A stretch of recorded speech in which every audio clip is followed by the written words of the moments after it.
But I started by saying I'm delighted to have the opportunity to join you all on this very important occasion on the international calendar, International Women's Day.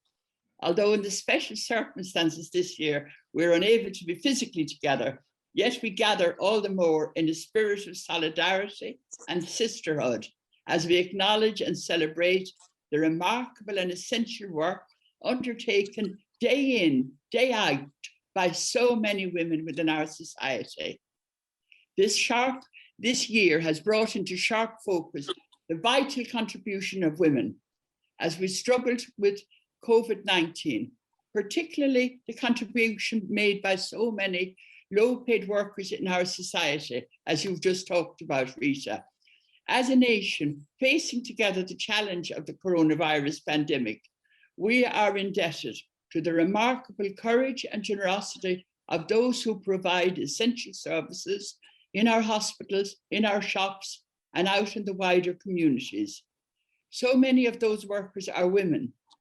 And as we sadly know, so much of that work has traditionally been underappreciated, underrated, and underpaid by a society that continues to define valuable works in ways that fail to encompass many of the vital services on which citizens depend. May it all be different when COVID-19 is over.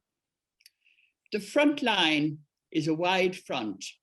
Those who care for the elderly, work in the hospitals, look after children, and who respond in so many selfless ways to the needs of their fellow citizens. Just as you've said, Rita, they have undeniably kept our society going throughout this most demanding and difficult time.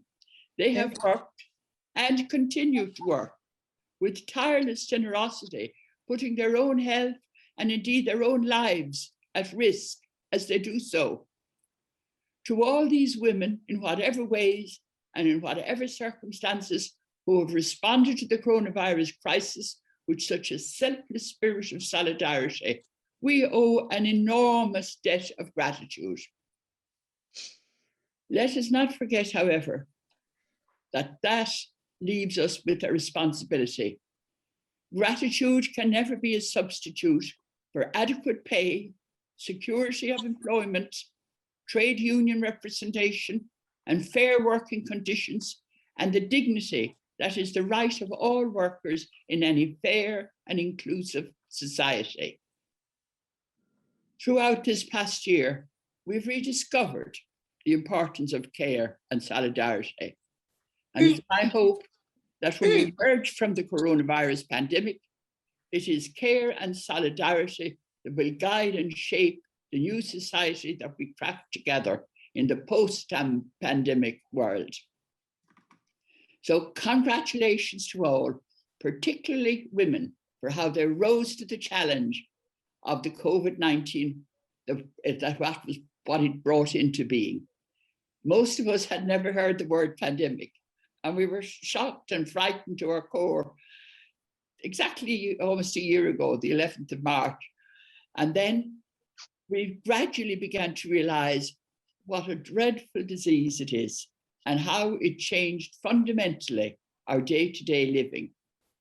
We are still feeling the stress and anxiety, and we will for some time to come. Of course, for some, sadly, the suffering they endured through contracting the virus will continue. And for others, the loss of their loved ones, without the consolation of being able to be with them, will have a lasting sad effect.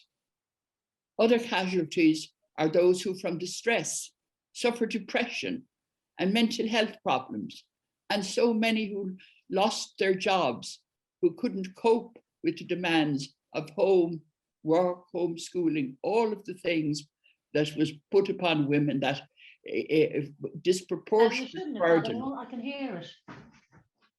Can you hear me? Make sure I mute it. Sorry, Sabina, if you just unmute again, and I'm just muting everyone else. Like this Yeah, to mute. okay. Am I all right? Yes, please carry on. You're all right. All right. Well, through all of that, the wonderful thing was how heroically and gloriously people rose to the challenge, and with what courage. What a change of consciousness it brought about as people came to a new realization of how vulnerable and fragile our very existence as individuals and humanity is. We are so lucky to live in a democracy where we could turn to the state, the government, for a plan where the organs of state, over 50, I don't know how many, over 50,000 health and public service workers took over and stood in the front line of action and danger. The public, the state that has been so decried and bad-mouthed for so many, who did we turn to? Who was there? So that is a lesson for the future, the need for a strong state that people can rely on. But we also had the second line of volunteers, like so many of yourselves. Now, we were forced to face fundamental questions about how we look at society and what we value. What are the essential structures? What are the basic essential tasks? What is essential work? And who are the essential workers? It is clear how unprepared many of the structures of society are, and that a whole new lot of changes must take place, and that we create a society that has as its foundation the health and well-being of all. That is, as it says in the third Sustainable Development Goal, health and well-being. A society where basic public services and caring institutions must be given priority. Universal basic services must be provided in the structures of health, housing, education, infrastructure, transport, communication, and that there must be guarantees that work is decent, fulfilling, secure, and that it has adequate trade union representation and basic protection, and where human rights for women and men and all gender rights are legally respected, and where culture is promoted and valued, and especially a culture of non-violence, where gender and domestic violence are never tolerated. Today, for International Women's Day, we acknowledge that as women are the majority in the caring institutions and carry a disproportionate responsibility for care in the family situation, they bear the brunt of the suffering of this pandemic and will have the most lasting effects. When this pandemic is over, what will the world be like? What will the world of work be like?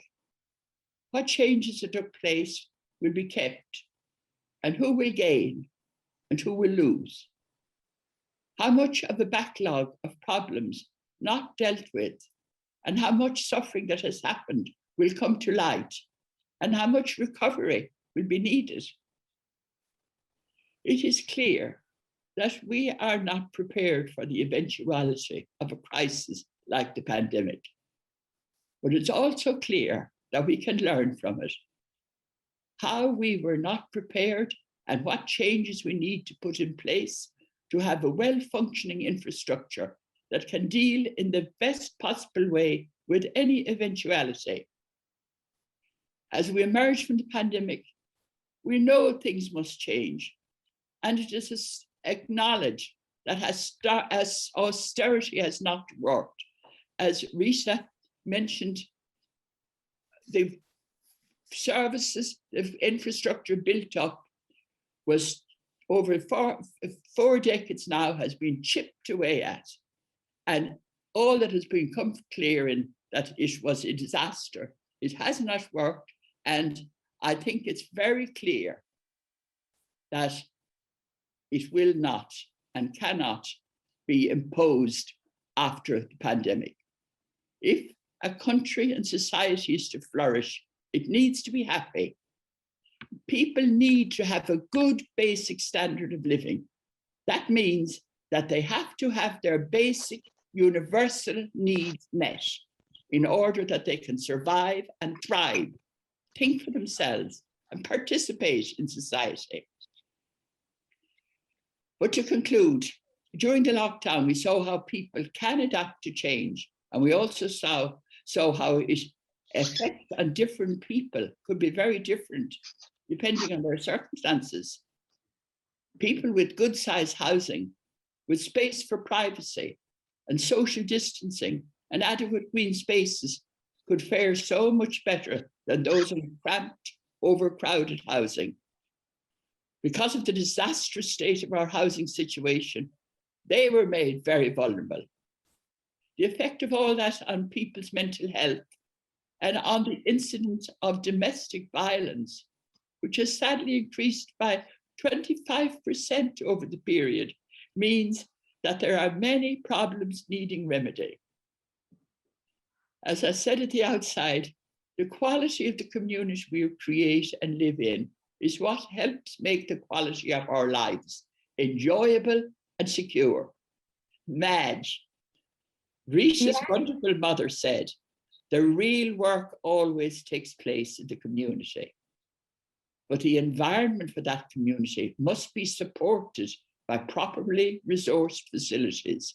It needs to have a well-funded resource centre and development team that can cater for the needs and development of all ages and all generations. It needs not just a well-resourced library and librarian, but it needs meeting rooms for classes, for discussions, for pastimes. It needs a sports hall for indoor games and martial arts, etc. And it needs to be empowered to take part in the decisions that affect its lives and its environment, like the City Development Plan, the Public Participation Network, etc. I have always been in such admiration of St. Michael's Resource Centre. I mean, it is such a headline, and it's the wonderful, wonderful work and brochures you've got out, and why they haven't been replicated all over Dublin and all over the country is an absolute disgrace. The answers were all there, but not listened to. Public-private partnerships, no, the things you fought for that did not get. Now, and we wish that we could have a Rita Fagan as inspiration and driving force in all communities. Yeah, I'm up for that. I also wish the government would listen to St. Michael's Resource Centre insistence that public land must be used for public amenity and for public housing. Today, as we gather to mark and honour the work of women around the globe, we do so with a renewed commitment to challenging the societal norms and values that have led to the economic marginalization of so many women and the devaluing of the vital and indispensable work they offer to our societies and our world. And let us also resolve on this International Women's Day 2021 to stand in solidarity with those women across the globe whose economic security will be disproportionately affected by the consequences of COVID-19.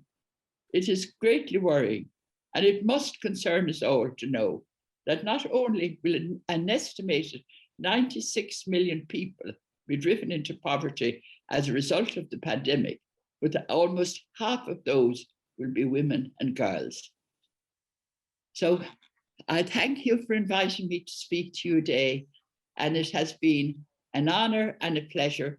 And I want to wish you all here and all across the globe, women, a very happy International Women's Day and many good things in the future. So, Araya Lin Lehela.